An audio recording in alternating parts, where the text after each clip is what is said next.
Chapter 14 The Pirate Ship One green light, squinting over Kidd's Creek, which is near the mouth of the Pirate River, marked where the brig, the Jolly Roger, lay, low in the water, a rakish-looking craft, foul to the hull, every beam in her detestable, like ground strewn with mangled feathers.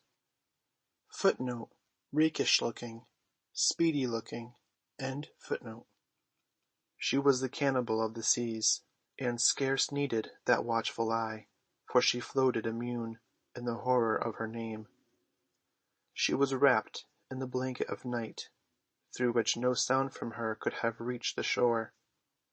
There was little sound, and none agreeable save the whir of the ship's sewing-machine, at which Smee sat, ever industrious and obliging, the essence of the commonplace, pathetic Smee. I know not why he was so infinitely pathetic, unless it were because he was so pathetically unaware of it.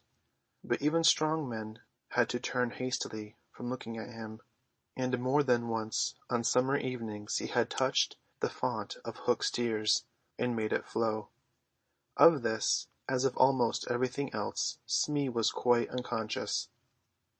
A few of the pirates leant over the bulwarks, drinking in the miasma of the night. Others sprawled by barrels over games of dice and cards, and the exhausted four who had carried the little house lay prone on the deck, where even in their sleep they rolled skilfully to this side or that out of Hook's reach, lest he should claw them mechanically in passing. Footnote: miasma, putrid mist. End footnote. Hook trod the deck and thought. O man unfathomable! It was his hour of triumph. Peter had been removed for ever from his path, and all the other boys were in the brig, about to walk the plank. It was his grimmest deed since the days when he had brought Barbecue to heel, and knowing as we do how vain a tabernacle is man. Could we be surprised had he now paced the deck unsteadily, bellied out by the winds of his success? But there was no elation in his gait, which kept pace with the action of his sombre mind. Hook was profoundly dejected. He was often thus when communing with himself on board ship in the quietude of the night. It was because he was so terribly alone. This inscrutable man never felt more alone than when surrounded by his dogs, who were socially inferior to him. Hook was not his true name. To reveal who he really was would even at this date set the country in a blaze, but as those who read between the lines must already have guessed, he had been at a famous public school, and its traditions still clung to him like garments, with which indeed they are largely concerned. Thus it was offensive to him even now to board a ship in the same dress in which he grappled her, and he still adhered in his walk to the school's distinguished slouch. Footnote: grappled, attacked. End footnote. But above all he retained the passion for good form. Good form, however much he may have degenerated, he still knew that this is all that really matters. Far from within him he heard a creaking as of rusty portals, and through them came a stern tap tap tap, like hammering in the night when one cannot sleep. "Have you been good form to-day?" was their eternal question. "Fame, fame, that glittering bauble, it is mine," he cried. "Is it quite good form to be distinguished at anything?" the tap tap from his school replied. "I am the only man whom Barbecue feared," he urged, "and Flint feared Barbecue." "Barbecue, Flint, what house?" came the cutting retort.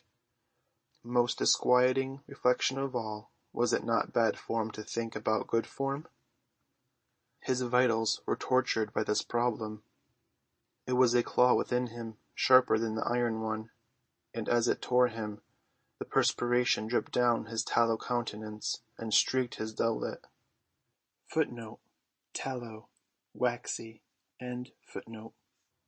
Oftentimes he drew his sleeve across his face, but there was no damming that trickle. Ah, envy not Hook. There came to him a presentiment of his early dissolution. Footnote: Dissolution, death. End footnote. It was as if Peter's terrible oath had boarded the ship. Hook felt a gloomy desire to make his dying speech, lest presently there should be no time for it. Better for Hook, he cried, if he had had less ambition. It was in his darkest hours only that he referred to himself in the third person. No little children to love me. Strange that he should think of this, which had never troubled him before. Perhaps the sewing-machine brought it to his mind. For long he muttered to himself, staring at Smee, who was hemming placidly, under the conviction that all children feared him. Feared Smee. There was not a child on board the brig that night who did not already love him. He had said horrid things to them and hit them with the palm of his hand because he could not hit with his fist, but they had only clung to him the more. Michael had tried on his spectacles to tell poor Smee that they thought him lovable. Hook itched to do it, but it seemed too brutal. Instead, he revolved this mystery in his mind. Why do they find Smee lovable? He pursued the problem like the sleuth-hound that he was. If Smee was lovable, what was it that made him so? A terrible answer suddenly presented itself. Good form? Had the bo'sun good form without knowing it? Which is the best form of all? He remembered that you have to prove you don't know you have it before you are eligible for pop. Footnote: Pop, an elite social club at Eton. End footnote. With a cry of rage he raised his iron hand over Smee's head, but he did not tear. What arrested him was this reflection. To claw a man because he is good form, what would that be? Bad form. The unhappy Hook was as impotent as he was damp, and he fell forward like a cut flower. Footnote: Impotent, powerless. End footnote. His dogs thinking him out of the way for a time, discipline instantly relaxed, and they broke into a bacchanalian dance, which brought him to his feet at once, all traces of human weakness gone, as if a bucket of water had passed over him. Footnote: Bacchanalian, drunken. End footnote. Quiet, you scugs, he cried, or I'll cast anchor in you. And at once the din was hushed. Are all the children chained, so that they cannot fly away? Aye, aye. Then hoist them up. The wretched prisoners were dragged from the hold, all except Wendy, and ranged in line in front of him. For a time he seemed unconscious of their presence. He lolled at his ease, humming, not unmelodiously, snatches of a rude song, and fingering a pack of cards. Ever and anon the light from his cigar gave a touch of colour to his face. Now then, bullies, he said briskly, 6 of you walk the plank to-night, but I have room for 2 cabin boys. Which of you is it to be? Don't irritate him unnecessarily, had been Wendy's instructions in the hold, so Toodles stepped forward politely. Toodles hated the idea of signing under such a man, but an instinct told him that it would be prudent to lay the responsibility on an absent person, and though a somewhat silly boy, he knew that mothers alone were always willing to be the buffer. All children know this about mothers, and despise them for it, but make constant use of it. So Toodles explained prudently, You see, sir, I don't think my mother would like me to be a pirate. Would your mother like you to be a pirate, Slightly? He winked at Slightly, who said mournfully, I don't think so, as if he wished things had been otherwise. Would your mother like you to be a pirate, Twin? I don't think so. said the first twin, as clever as the others. Nibs would. Stow this gab, roared Hook, and the spokesmen were dragged back. You boy, he said, addressing John, you look as if you had a little pluck in you. Didst never want to be a pirate, my hearty? Now John had sometimes experienced this hankering at maths prep, and he was struck by Hook's picking him out. I once thought of calling myself Red-Handed Jack, he said diffidently. And a good name, too. We'll call you that here, bully, if you join. What do you think, Michael? asked John. What would you call me if I join? Michael demanded. Blackbeard Joe. Michael was naturally impressed. What do you think, John? He wanted John to decide, and John wanted him to decide. Shall we still be respectable subjects of the king? John inquired. Through Hook's teeth came the answer. You would have to swear down with the king. Perhaps John had not behaved very well so far, but he shone out now.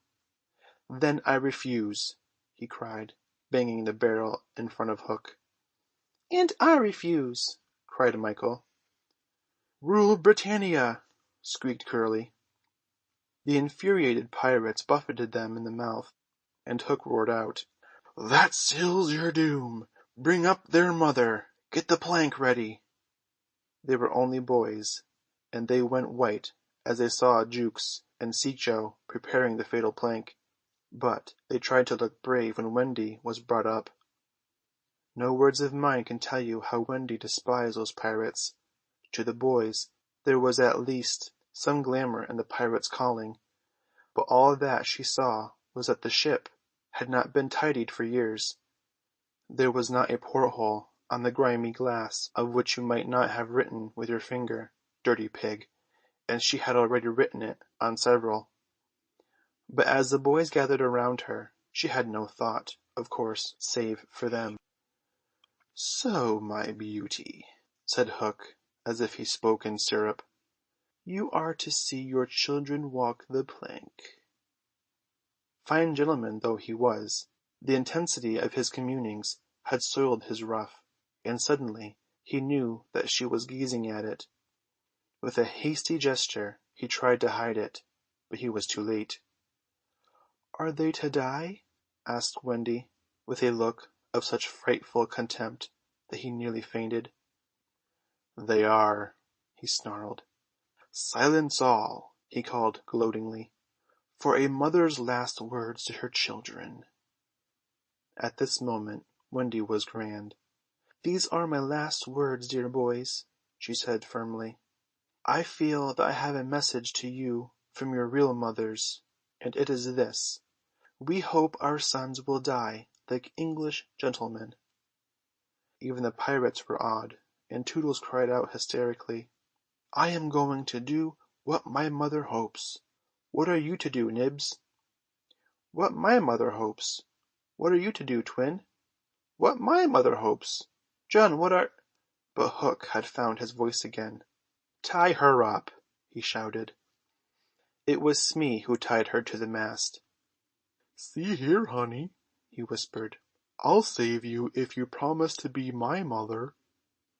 But not even for Smee would she make such a promise. I would almost rather have no children at all, she said disdainfully. Footnote. Disdainfully, scornfully, end footnote. It is sad to know that not a boy was looking at her as Smee tied her to the mast. The eyes of all were on the plank, that last little walk they were about to take. They were no longer able to hope that they would walk it manfully, for the capacity to think had gone from them. They could stare and shiver only.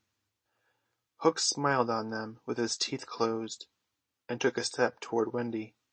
His intention was to turn her face so that she could see the boys walking the plank one by one, but he never reached her. He never heard the cry of anguish he hoped to wring from her. He heard something else instead. It was the terrible tick-tock of the crocodile. They all heard it, pirates, boys, Wendy, and immediately every head was blown in one direction, not to the water whence the sound proceeded, but toward Hook. All knew that what was about to happen concerned him alone, and that from being actors they were suddenly becoming spectators. Very frightful was it to see the change that came over him. It was as if he had been clipped at every joint.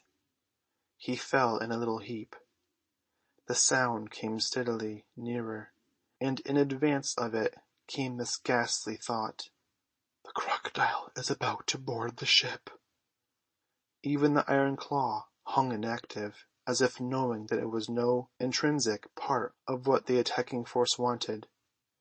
Left so fearfully alone, any other man would have lain with his eyes shut where he fell, but the gigantic brain of Hook was still working, and under its guidance he crawled on the knees along the deck as far from the sound as he could go. The pirates respectfully cleared a passage for him, and it was only when he brought up against the bulwarks that he spoke. "Hide me!" he cried hoarsely. They gathered round him, all eyes averted from the thing that was coming aboard. They had no thought of fighting it. It was fate. Only when Hook was hidden from them did curiosity loosen the limbs of the boys, so that they could rush to the ship's side to see the crocodile climbing it. Then they got the strangest surprise of the night of nights, for it was no crocodile that was coming to their aid, it was Peter. He signed to them not to give vent to any cry of admiration that might rouse suspicion. Then he went on ticking. End of chapter 14.